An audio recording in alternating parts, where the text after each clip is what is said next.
La la la la la la la. Okey, selamat sejahtera cikgu-cikgu. Hari ini dalam video ni saya akan tunjukkan cara kita nak bagi Google Meet link melalui Google Classroom, tapi nak pastikan semua cikgu adalah host setiap kali kita masuk melalui link Google Classroom. Okey, seperti yang anda sudah tahu, kalau guna cara ini ada satu masalah, iaitu kalau murid terlebih dahulu dia masuk Meet link lebih awal daripada cikgu, murid yang pertama masuk itu adalah host, akan jadi host.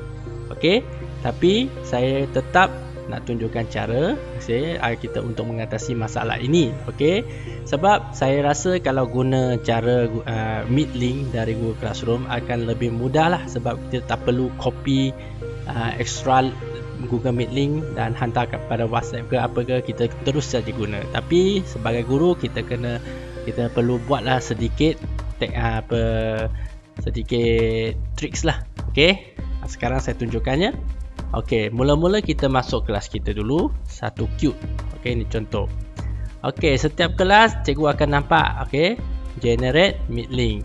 Okey, saya rekomenkan kalau nak buat pengajaran, nak buat PDP, kalau boleh cikgu guna laptop lah ataupun PC. Okey, sebab laptop PC fungsinya banyak sikit lah kalau untuk mengajar. Kalau untuk belajar saja guna handphone ataupun tablet pun tak apa. Okey, sekarang kita masuk kelas. Pertama kali kita nampak di sini ada Meet link. Lepas tu kita tekan generate Meet link di sini. Kita tunggu. Okey, tengok sudah ada kan? Okey, cikgu semua perasan tak di sini dia ada visible to student. Maksudnya kalau yang benda ni on, semua murid yang masuk dalam kelas Google Classroom akan nampak link di sini. Mereka cuma perlu tekan link ini dan masuk ke kelas. Okey. Sekarang saya save dulu. Okey. Apa yang kita nak atasi ialah kita nak prevent, kita nak menghalang murid daripada menjadi orang yang pertama masuk link, masuk Meet melalui link ini. Jadi apakah yang perlu kita buat? Okey, cikgu boleh buat macam ni ya. Mula-mula kita hidekan dulu link ini, tekan save. Okey, bila kita dah hide, dia akan muncul mata dan satu palang di sini. Maksudnya murid tak akan nampak Meet link dalam Google Classroom mereka. Cuma cikgu saja boleh nampak.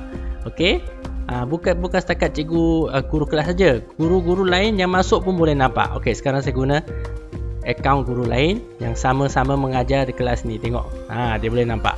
Setiap orang cikgu boleh nampak, tapi murid dia tak nampak sebab telah disembunyikan. Okey, dengan ni apa yang cikgu perlu buat? Dah siap sembunyi, kita tekan link.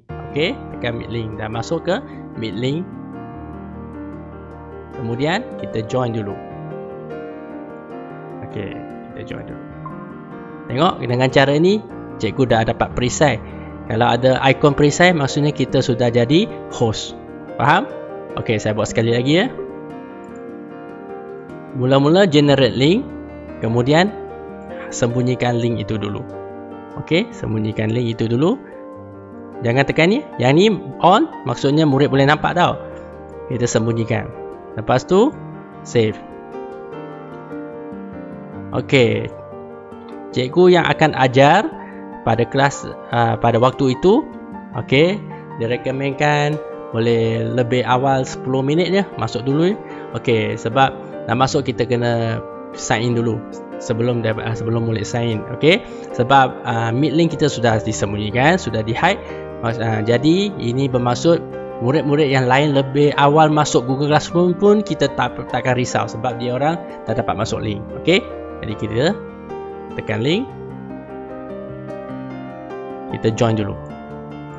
Okey, dah join, kita balik ke Google Classroom, kita unhide link dia. Kejap, sorry, melalui setting ya, sorry ya. Okey, kita barulah kita unhide. Kemudian kita tunggu murid masuk. Jadi sebelum ni cikgu kelas pesanlah kat muridnya masuk sebelum, seawal 10 minit sebelum PDP mula. Jangan terlalu awal sangat. Kalau terlalu awal sangat kena tunggu. Kata link hanya akan muncul 10 minit awal sebelum PDP bermula. Okey, cikgu guru kelas beritahu murid dululah. Okey, sekarang murid dia akan join. Kita dah bagi visible, murid dah nampak. Okey, kita tengok pula apa yang jadi di paparan murid pula. Okey, murid dia akan nampak satu ikon kamera di sini. Okey, jadi dia tekan masuk. Okey, dia pun join. Okey, sekarang kita balik ke Meet. Tengok. Murid dah ada. Okey, tapi host tetap cikgu. Sekarang dah habis satu waktu. Okey, kita dah nak kita dah sampai waktu apa? Kita panggil waktu tutorial. Okey, kita minta murid kita semua keluar dari kelas. Okey, kalau tak keluar kita boleh tendang dia. Okey, kita boleh remove dia lah. Sebab kita dah jadi Meet host. Okey, remove from meeting. Sepak dia keluar. Okey. Pastikan cikgu adalah orang yang terakhir meninggalkan kelas. Kalau tidak, ada murid-murid buat kacau di dalam, kita tak tahu. Okey. Dah pastikan semua murid dah keluar, baru kita tutup. Balik ke sini, tekan setting, hide dulu.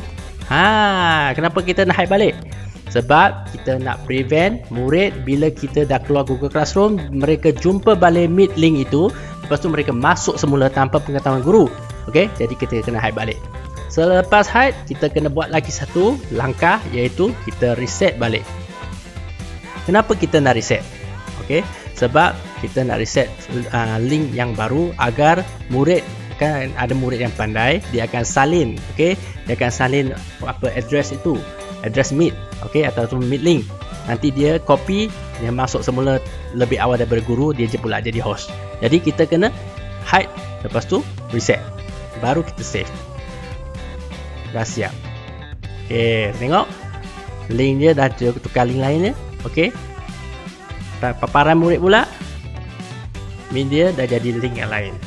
Okey, tengok dah hilang, kita nampak dah.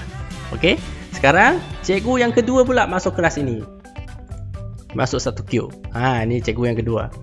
Dia nampak tetap nampak link tapi link tu sudah di reset. Okey, kalau cikgu tak pasti Meet ni sudah reset ke belum, cikgu boleh reset sekali lagi lah. Okey, tak apa, reset berapa kali pun tak apa. Let's say saya masuk, saya takut guru sebelum ni lupa reset, saya pun reset sendirilah. Okey, reset lagi sekali. Okey, kita masuk dulu. Okey, tutup kamera, tutup mic, join dulu. Tengok, kita dah jadi host sebab kita dah masuk. Dah selepas kita masuk, barulah kita visible kan. Okey, save. Sekarang bolehlah minta murid-murid masuk. Dah sampai 10 minit sebelum PDP mula, murid pun masuk lah. Okey, sekarang paparan murid pula. Tengok, dia masuk. Dengan Meet yang baru pula, Meet link yang baru. Okey, bolehlah kita ajar. Okey, ajar. Okey, dah sampai masa. Okey, dah tiba masa kita nak tinggalkan kelas. Kita pun minta murid keluar. Okey, semua murid boleh keluar sekarang. Biasanya adalah 2-3 orang, mungkin dia tak dengar ke ataupun dia nak main dalam kelas. Okey, cikgu dah suruh banyak kali dia tak keluar. Cikgu gunalah kuasa host cikgu. Kan? Remove from meeting, sepak dia keluar. Okey, pastikan cikgu adalah orang yang terakhir dalam kelas, barulah kita tutup pintu. Cepat-cepat balik ke sini. Hide dulu ya, jangan reset dulu. Lepas tu resetkan. Lepas tu dah siap, save. Dan letakkan saja, tunggu cikgu yang ketiga pula guna. Jadi inilah cara yang saya rekomenkan. Adakah anda rasa cara ni lebih senang? Saya rasa ini kalau guna cara ini, kita tak payahlah selalu nak change owner melalui kalender. Sebab ada kala kita nak change melalui kalender ni susah. Kalau akses menggunakan handphone ni mungkin ada masalah. Okey, masalah akaun lain, dia tak dapat nak terima ownership dan sebagainya. Kalau kita guna cara ni, kita tak payah tukar ownership, tapi kita perlu buat dua langkah, iaitu kita kena hide dulu, kemudian reset link, baru dah siap kita login, baru kita revisible. Okey, baru kita menyembunyikan itu link Meet kita lah. Okey, jadi kalau cikgu rasa yang ini membantu, bolehlah cikgu apply ya. Okey, terima kasih.